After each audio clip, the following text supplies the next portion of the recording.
Erokamana inya Mheshimiwa Jared ne kanisa baba gijo nyando duhote ukwe uhuru. I want to be extremely brief since we have got a very tight schedule today. Let me start by really appreciating the sermon from the pastor today, because it gave us serious encouragement, and it also challenged the church itself, that the church must at all times speak out on injustices in society. And I'm very encouraged by the sermon from the pastor.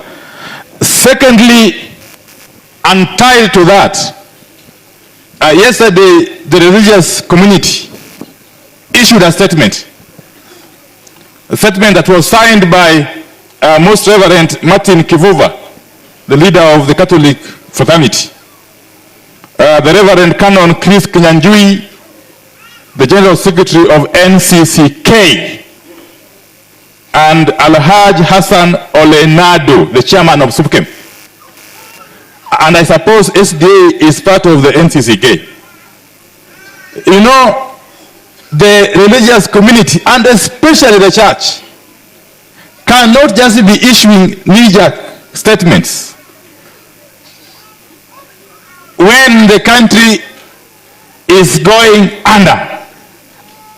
And yet, in most times, those statements just scratch at the surface. And why do I say so?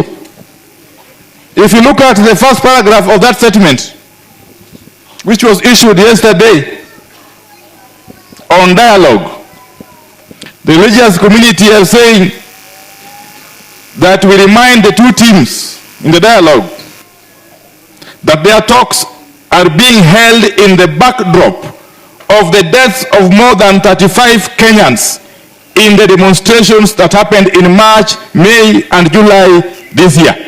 Let me say this.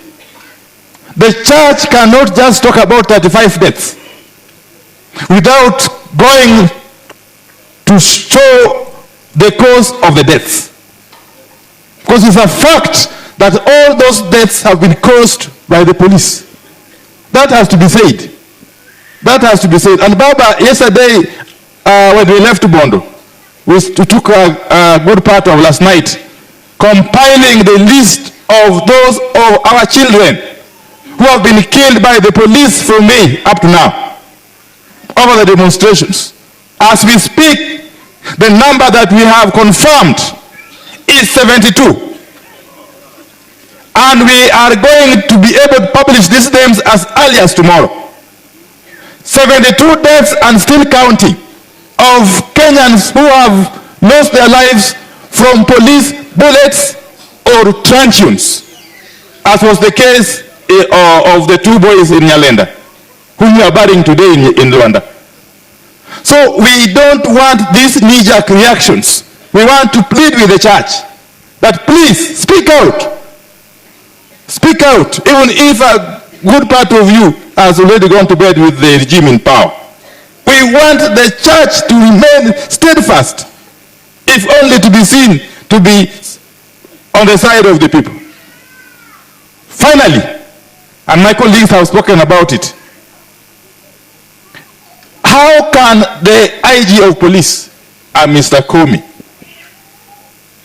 come out in the open and claim that we are collecting bodies and paying? We are paying mortuaries.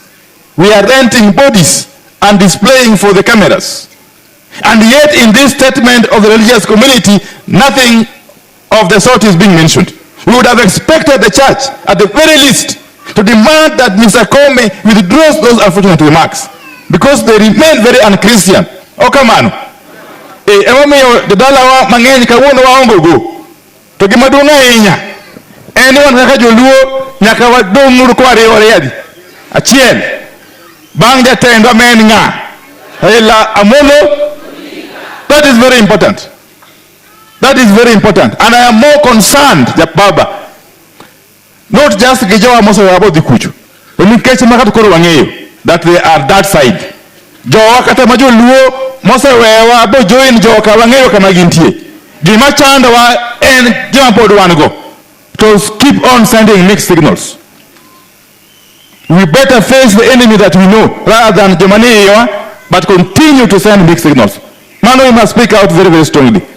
Thank you very much. Akelo mos bende mowoku dala wa Ugunja. Ukao. Gimos mowok siate. Ukao. Ukelo kelu gungao. Kuro yena uru muda luong Deputy Governor Makisumu. Daktari Matthews Owili. Ma en Old Nyakach. Erokamana en. God bless. Erokamana wapamne minority leader kendo. Gilwar Makende, I recognize the presence of His Excellency Raila Odinga.